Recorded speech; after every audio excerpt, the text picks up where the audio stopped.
জুটে যদি মোটে একটি পয়সা, খাদ্য কিনিও ক্ষুধার লাগে। দুটি যদি জুটে অর্ধেক তার, ফুল কিনে নিও হে অনুরাগী। হ্যালো এভরিওয়ান, আসসালামু আলাইকুম। আমি নাজমা খানম। প্রতিদিনের মতো আরও একটা লাইফস্টাইল ব্লগ নিয়ে আপনাদের মাঝে হাজির হয়ে গেলাম। আশা করি যে যেখানে আছেন আল্লাহর রহমতে সুস্থ এবং নিরাপদে আছেন। আলহামদুলিল্লাহ, আপনাদের সকলের দোয়ায় আল্লাহর রহমতে আমিও ভালো আছি। সকাল থেকে আজকের ব্লগ শুরু করলাম। এই যে দেখছেন সকালের নাস্তা। এক বাসায় ভিন্ন ভিন্ন নাস্তা খেতে চায় অনেকেই। আমি কিন্তু ব্রেড বা পাউরুটি একেবারেই পছন্দ করি না, তারপরও খেতে হয়, কারণ সবসময় এখন পারি না রুটি তৈরি করতে। এই যে দেখছেন আমি চলে যাচ্ছি, সব কিছু গুছিয়ে নিচ্ছি আলমারি থেকে বের করে। কোথায় যাচ্ছি সব কিছু দেখতে পারবেন আমার সাথেই যদি থাকেন। তাহলে ফেসবুক পেজ থেকে দেখে থাকলে ফলো এবং লাইক দিয়ে ভিডিওটা কন্টিনিউ করতে পারেন। আর ইউটিউব থেকে যারা আজ নতুন জয়েন করেছেন, আমার ভিডিও যদি ভালো লেগে থাকে অবশ্যই আমার চ্যানেল সাবস্ক্রাইব করে বেল বাটন অন করে রাখবেন। সবার আগে নোটিফিকেশন আপনার কাছে চলে যাবে প্রতিদিন আমার নতুন নতুন ব্লগগুলো পেতে হলে। আর অলরেডি এই কাজটা যারা করে ফেলেছেন আপনাদের সবাইকে অসংখ্য ধন্যবাদ। আপনাদের কাছে ছোট্ট একটা অনুরোধ, যারা আমার ভিডিও দেখেন ভালো কি মন্দ ছোট করে একটু কমেন্ট করে যাবেন বা শেয়ার দিয়ে অন্যদেরকে দেখার সুযোগ করে দিবেন। আপনারা পাশে আছেন, তাই আমি কাজ করার অনুপ্রেরণা পাই। আশা করি সবসময় আপনারা আমার পাশে থাকবেন। এই যে সকালে নাস্তা কিছু গুছগাছ করলাম চলে যাব তার জন্য। এখন চলে আসলাম দুপুরে রান্না করতে। আজ রান্না করব কই মাছ আলু ও পটল দিয়ে। আর কই মাছটা এই আলু পটল দিয়ে রান্না করলে অনেক ভালো লাগে। কই মাছটা আমি ভেজে নিয়েছি। আর তেল, পেঁয়াজ, আদা, রসুন, হলুদ, মরিচ, ধনিয়া, জিরা পাউডার, লবণ দিয়ে ভালোভাবে আমি সবজিটাকে কষিয়ে নিয়ে সিদ্ধ হওয়ার জন্য পানি দিয়ে দিলাম। যখন সবজি সিদ্ধ হয়ে গিয়েছে, এখন বাইজে রাখা কই মাছটা আমি দিয়ে দিচ্ছি। আর এখন তো আর সেই পুকুরের কই মাছ পাওয়া যায় না, চাষের কই মাছ। তাই একটু ভালো করে কষিয়ে ভালো করে মশলাপাতি দিয়ে রান্না করতে হয়।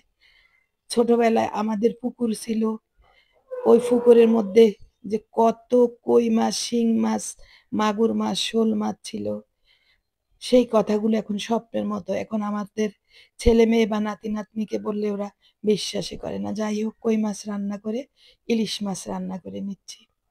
আর ইলিশ মাছটাকে আমি সুন্দরভাবে না ভেজে এভাবে কষিয়ে রান্না করলাম। প্রথমে ইলিশ মাছটা হলুদ লবণ মেখে মেরিনেট করে রেখেছি, তারপর সব মশলা দিয়ে কষিয়ে রান্না করেছি। ইয়াম্মি কালার, কি সুন্দর একটা কালার চলে এসেছে। অনেকগুলো ইলিশ মাছ একসাথে কিনা হয়েছিল, তার থেকে অল্প অল্প করে খেয়ে ফেলতেছি, কারণ বেশি দিন যে কোনো মাছ ফ্রিজে থাকলে তার স্বাদ নষ্ট হয়ে যায়। আর ইলিশ মাছের তরকারিটা না সেই মজার হয়েছে। কই মাছের তরকারি কিন্তু অনেক মজার হয়েছে। এই যে দেখেন আমার তরকারিগুলো রান্না কিন্তু শেষ হয়ে গিয়েছে। আর এখন মোটামুটি আমি ভাতটা চুলায় উঠিয়ে দিয়ে পরিষ্কার করে নিচ্ছি। আমার একটা বদ অভ্যাস, রান্নার সাথে সাথে এভাবে সবকিছু আমি মুছে পরিষ্কার করে নিই। না হয় কেমন যেন আমার মাথার মধ্যে ঝামেলা লাগে, মনে হচ্ছে যেন একদম বেশি অগোছালো। আর সবসময় পরিষ্কার পরিচ্ছন্ন থাকতে চেষ্টা করি, কারণ পরিষ্কার পরিচ্ছন্ন থাকা ইমানের একটা অংশ। রান্না বান্না সেরে অফ ক্যামেরায় গোসল, নিজের নাতিনদেরকে খাওয়িয়েছি, নিজে খাইয়েছি, ঘরের সবাইকে খাওয়া দাওয়া দিয়েছি।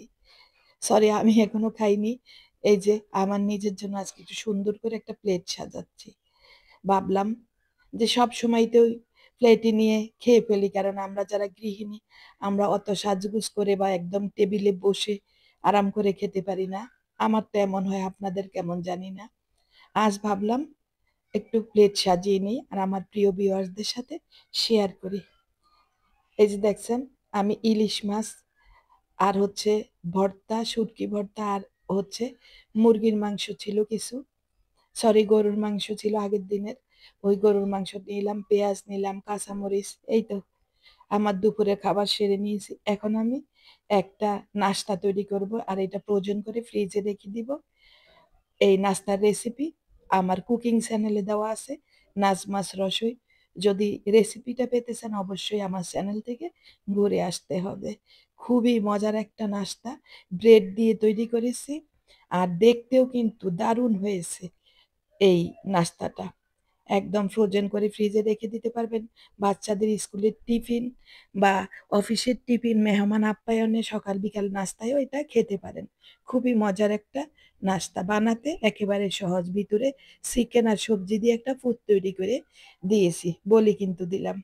আর সম্পূর্ণ রেসিপি পেতে অবশ্যই আমার চ্যানেল ভিজিট করতে হবে।